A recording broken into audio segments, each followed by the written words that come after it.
Hey, I'm Halsey, and this is the first time.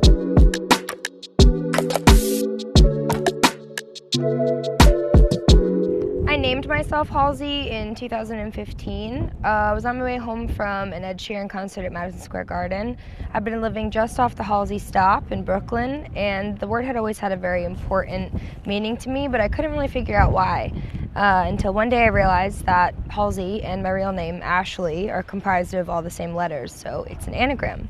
I knew that was supposed to be my artist name, but the first time that I probably properly called myself that was either when I put out my first single, Ghost, or my first radio interview ever. Hey, what's up, it's Halsey, and you're listening to SiriusXM Hits 1. Ooh, the first movie that I really fell in love with was Eternal Sunshine of the Spotless Mind. I basically built my whole personality off of Clementine, Kate Winslet's character. My name is Clementine, by the way. I'm Joel. Hi, Joel. No jokes about my name. Oh, no, you wouldn't do that. You're trying to be nice. It was really, really exciting for me to see a woman on film who was proud and liberated in her own weirdness and in her own non-polite, non-political, non-conformative, inconvenient self. She was inconvenient. She knew that about herself, and I really, really loved that about her. The first time I really changed how I looked was probably in middle school. I had really relaxed parents, so I would come home with a box of dye and go in the bathroom, and no one really asked questions.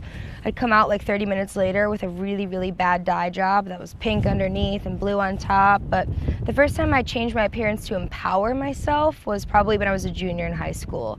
I'd been growing into myself and kind of coming into what was more of a woman's body after a long time of being like a little more underdeveloped than everybody else. I was pretty young for my grade. And I just didn't really like the attention that I was getting. It was new. Walking into like a gas station convenience store to grab a Gatorade and having a bunch of people stare at you wasn't the most comfortable feeling, so I cut off all my hair. And I loved it, and obviously it stuck. First time I wrote a song, I was 14 years old, and I had just learned how to play the guitar. I'd been playing violin for most of my life, and I guess I decided that that wasn't cool enough anymore, so I taught myself how to play guitar. I started out doing mostly just covers of other people's songs, like Fall Out Boy's Grand Theft Autumn was a routine one that I went to. When I wake up, I'm willing to take my chances. I started writing my own music once I realized that I could take my poetry and force people to listen to it if I put it in a song. The first song that I wrote was really melodramatic, and I thought that the pain I was going through at 14 or 15 was like the worst pain anyone's ever felt in the world. The first time I got a tattoo, I was 15 years old, which is pretty young. Most people don't really get tattoos until they're a little bit older, but my mom has always had a lot of tattoos. She's got sleeves right now. And I remember coming home and saying to her, I really want a tattoo. And she said, you can't do that. And I said, why not? You have them. And she said, you know what? You're right. I do. And so she took me to get my first tattoo, which she forced me to get on my foot, so it was hiding underneath sneakers for most of the year. It was an anchor, and I got her initials and she got mine.